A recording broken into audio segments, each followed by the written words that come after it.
That is just so wicked.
Lamborghini Centenario is for our engineering a kind of laboratory to prove the competence and also the new innovation that we can have in the car business. And our engineering touch the most important points of the car. First is engine with increase of power, chassis control, aerodynamics, and at the end the designer close all the package in a marvelous design. Now if we go through every single component, engine was a big job in order to achieve 770 horsepower, which was possible mainly due to an increase of RPM, and we have a maximum power at 8,600 RPM, and this is also due to increase of the volumetric efficiency of the engine, means a less drop pressure in the intake and also less drop pressure in the exhaust system.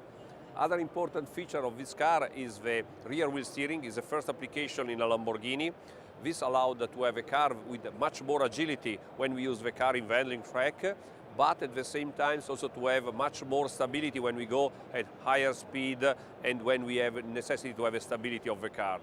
About aerodynamic was made a completely new study of the front of the car, of the underfloor of the car in order to increase the downforce without to penalize too much the drag of the car, and what we achieve is a result that is 2 times more higher in terms of aerodynamic efficiency compared to the previous Aventador, and this is also due to the rear big spoiler that is hidden in a car that lift up of 150 millimeter and can be also rotated in order to give more downforce in the rear in some particular condition. At the end, the designer have a big challenge to dress in a marvelous way and also to be able to surprise without to follow what was in the past the other one-off like the Veneno or the Concept J, but with a completely design shape that is much more, let me say, harmonic, is much more innovative, and really to be able to make a perfect tribute to the 100th anniversary of Ferruccio Lamborghini.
The Aventador SV is an Aventador that is more and less. More horsepower, 50 of them. Less weight, 110 pounds. A little less time to 60, about 1/10 of a second. And more RPM to the red line, another 150 on the clock. The result is the fastest production Lamborghini ever, and they got there with tuning and tech. Spotting an SV is easy. Look for the 4-pipe exhaust, unique wheels, and oh yeah, that wing. Aventadors in general are no Ford Super Duty. They're already light cars, already full of aluminum and carbon fiber body panels and structure throughout. So where did they find another 110 pounds to take out of this thing? What they did was put more carbon fiber in around the body components. They also took out the head unit. No nav, no radio, no audio system unless you really beg for it. Carpets? No. The seats, they're really church pews, are carbon fiber shells with almost no accommodation. You can move them back and forth, that's it. You'll feel the rivets under your butt. Notice a very different LCD instrument panel than we saw in the base Aventador. More prominence to the RPMs, shift indicators, and G-force gauge. And yellow.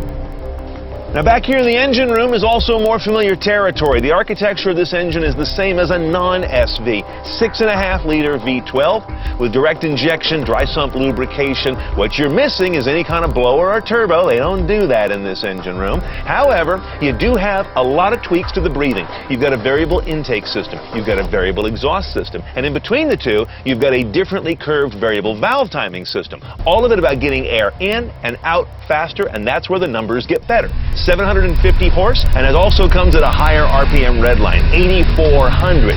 Torque's the same though, 508 pound-feet. That's okay, it's still plenty. And all of that goes up through kind of an interesting transmission, where many supercars use a DCT, an automated dual-clutch manual gearbox. These guys use a SCT. Instead of ping-ponging the power through two clutches, they ping-pong the power through multiple shift rods. Hence, it's called an ISR, independent shift rod technology. And thanks to that big wing out back, all that power delivery turns this car into a rocket on the road as opposed to putting it in low Earth orbit. 0 to 60, 2.8. Shift times are around 50 milliseconds. That's nipping at F1 territory. Going the other direction, all SVs have big carbon ceramic brakes standard. They haul this car to a stop from 60 in less than 100 feet. Okay, if I got to put this guy into a single phrase, it's this: one sinewy SOB. First question I know you've got is, how does the power feel on this versus a non-SV? How do you possibly tease that out unless you're on the track? And we're not. I mean, come on, another 50 horse when you're already at this level? I'll be honest, I can't feel it.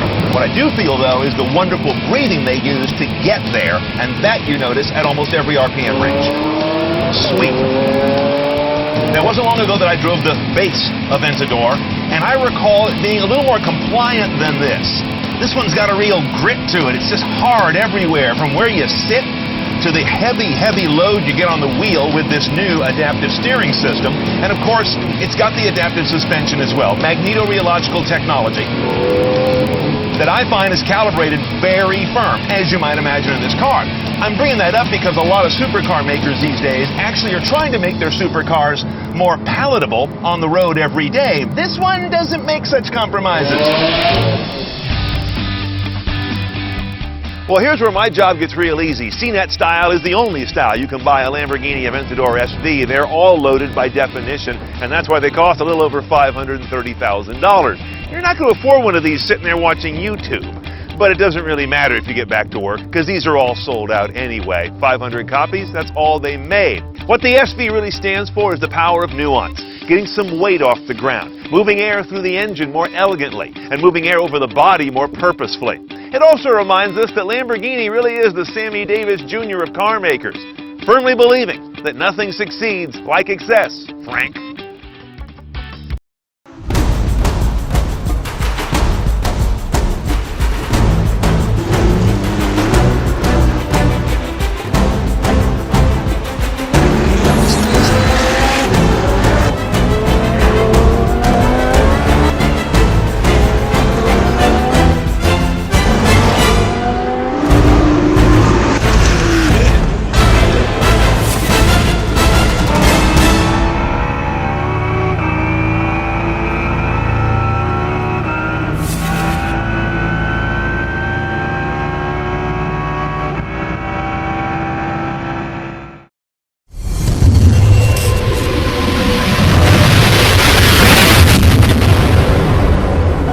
Lamborghini LB724 is the replacement of the Gallardo of today.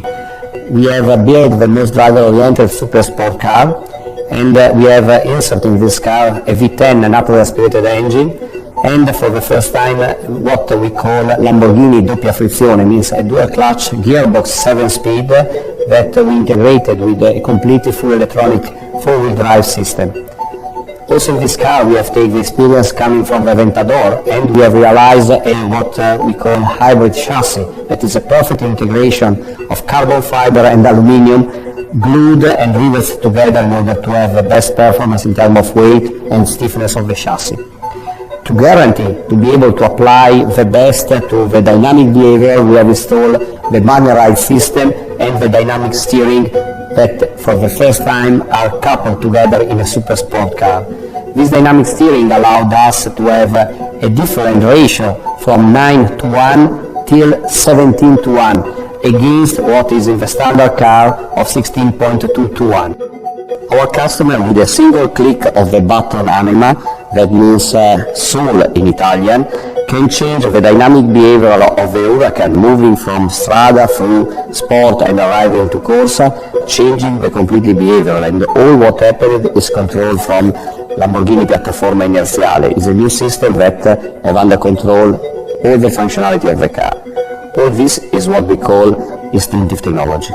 The main technical data of the new car are a capacity of 5.2 liter V10 engine with an output in terms of power of 610 horsepower. We have coupling in the car, a completely new carbon ceramic brake system that is made with two discs of 380 and 356 millimeter, and we couple with 6 piston caliper in the front and 4 piston caliper in the rear. About tire, we have front and rear tire of 20 inch, and the car is able to achieve a maximum speed superior of 325 km/h, an acceleration of 0-100 in less of 3.3 seconds. In terms of fuel consumption, we have achieved a CO2 of 290 grams per kilometer and a weight of 1,422 kg.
What is it?